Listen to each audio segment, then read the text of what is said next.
காயங்களுடன் கண்களில் பீதியுடன் அலங்கோலமாக செங்கல்பட்டு மாவட்டம் மறைமலை நகர் காவல் நிலையத்திற்கு உதவி கோரி வந்த அந்த 2 இளைஞர்களையும் அங்கிருந்த போலீசார் ஆசுவாசப்படுத்தி இருக்கிறார்கள்.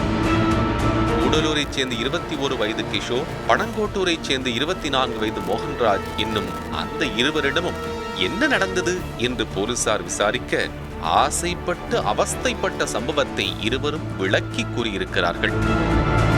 நண்பர்களான கிஷோரும் மோகன்ராஜும் தங்கள் செல்போனுக்கு வந்த லிங்கை கிளிக் செய்ய அது தன்பாலின ஈர்ப்பாளர்களுக்கான செயலியை பதிவேற்றியுள்ளது. அந்த செயலியில் இருந்த ஓரினச் சேர்க்கை புகைப்படங்களும் வீடியோக்களும் இருவருக்கும் இடையே கிளுகிழுப்பை ஏற்படுத்தியுள்ளது.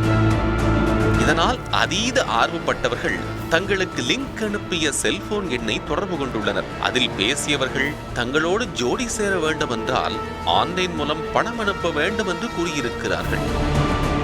உடனே கிஷோரும் மோகன்ராஜும் 26,000 ரூபாயை அனுப்பி வைத்துள்ளனர். பணத்தை பெற்றுக்கொண்ட அந்த மர்ம கும்பல் மறைமலை நகர் ரயில் நிலையம் பின்புறம் அருகே உள்ள பாழடைந்த கட்டடத்திற்கு இருவரையும் வரவழைத்துள்ளனர். உல்லாசம் இதுவே, உற்சாகம் இதுவே என்று கண்களில் ஆசை தெரிக்க நண்பர்கள் இருவரும் அந்த இடத்துக்கு செல்ல அங்கே 4 பேர் இருந்துள்ளனர்.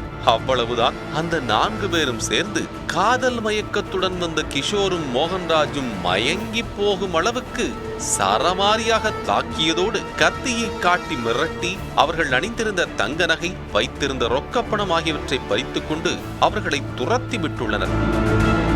ஆசையாய் வந்து ஆப்பசைத்த குரங்காய் அவஸ்தைப்பட்ட சம்பவத்தை இளைஞர்கள் தெரிவிக்க மறைமலை நகர் போலீசார் வழக்கு பதிவு செய்துள்ளனர். பின்னர் பணம் அனுப்பிய வங்கிக் கணக்கையும் செல்போன் எண்ணையும் வைத்து விசாரித்து மறைமலை நகர் சாமியார் கேட் மற்றும் அதை சுற்றிய பகுதிகளைச் சேர்ந்த 24 வயது லோகநாதன் மற்றும் 17 வயது சிறுவர்கள் 3 என 4 பேரை கைது செய்துள்ளனர். லோகநாதன் சிறையில் அடைக்கப்பட்ட நிலையில் சிறுவர்கள் 3 சிறுவர் சீர்திருத்த பள்ளியில் ஒப்படைக்கப்பட்டனர்.